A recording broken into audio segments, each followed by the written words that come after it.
Para sa karagdagang update kaugnay ng pagbaha sa Zamboanga City, makakausap naman natin si JP Soriano. JP, kumusta na dyan?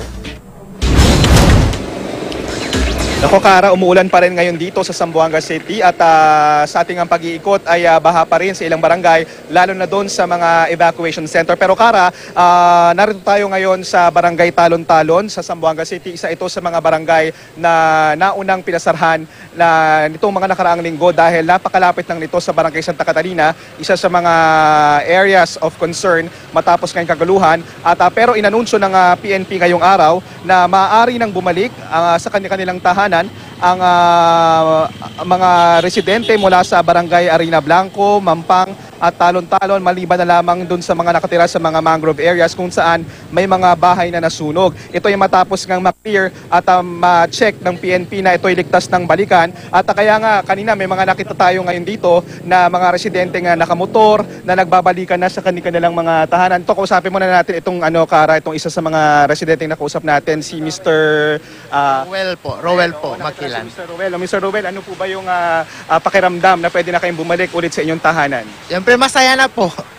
Kasi yung dati, nakakatakot talaga. Hindi pwede umuwi sa bahay kasi yung napo-force evacuate kami kasi malapit na dyan sa dagat ang tagtakan. Oo, sinasabi mo sa akin na naka-helmet daw kayo nung araw na nangyari. Nung araw yung nagbabakan dyan sa baba, doon malapit lang sa dagat, naka-helmet kami doon sa loob ng bahay. Kasi yung isang namin na tamaan lang sa ulo yung stray bullet, okay. Talaga yung uno yun, natakot na kami. Hindi nasunog yung bahay nyo, sir? Totally hindi talaga. Hindi naman, pero talagang pinaalis pa rin kayo dahil... Kasi malapit lang sa bagbakan yan sa baba. Okay, so masaya kayong babalik po? So masaya na po kami ngayon. Okay, o para samantala, dun sa iba pang evacuation centers na inikutan nga natin kanina, ay nananatiling baha hanggang ngayon. Bagamat kanina ay medyo nabawasan yung pag-uulan at pagbabaha. Pero nitong mga bandang 8 or 8 hanggang sa mga oras na ito ay muli na namang ulan. Kaya nga namumroblema na naman yung ating mga kababayan doon sa mga evacuation centers. At inanunsyo naman ng binuong Crisis Management Committee sa Zamboanga na back to school na yung mga colleges dito sa Zamboanga City, particular yung mga na doon sa kahabaan ng RT Lim Boulevard hanggang doon sa may Baliwasan. Pinahintulutan na rin ng Crisis Management Committee ang pagbubukas ng kanilang public market dito sa Zamboanga City at dahil naman sa panahong ito, dahil sa masamang panahon ngayong weekend, ay itinigil muna yung clearing operations sa ilang apektadong barangay ng barangay Santa Catalina at Santa Barbara.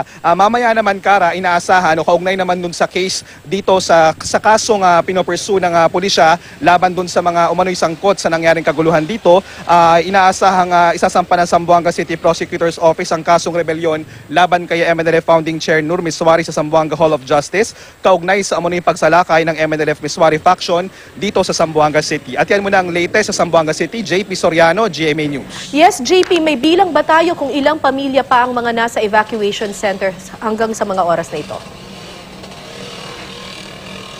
Okay, dun sa may pinakamalaking evacuation center sa may Joaquin Enriquez Sports Complex, around 5,000 families yan.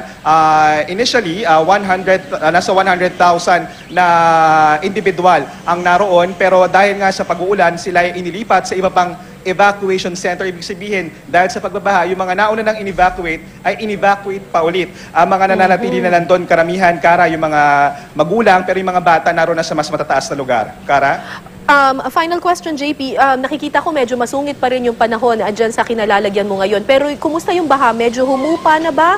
Kasi yung pinapakita mong video kanina, mukhang lagpas tao yung ibang mga lugar dyan. Humupa na ba ang tubig ang baha dyan? I mean.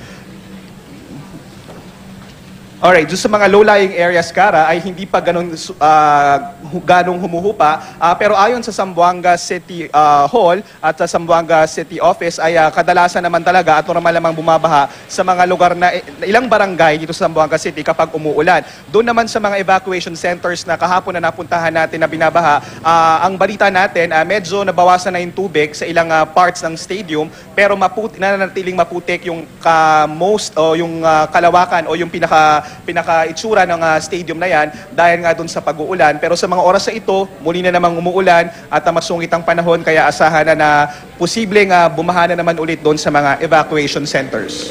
Maraming salamat sa iyo, JP Soriano, nag-uulat mula sa Zamboanga City.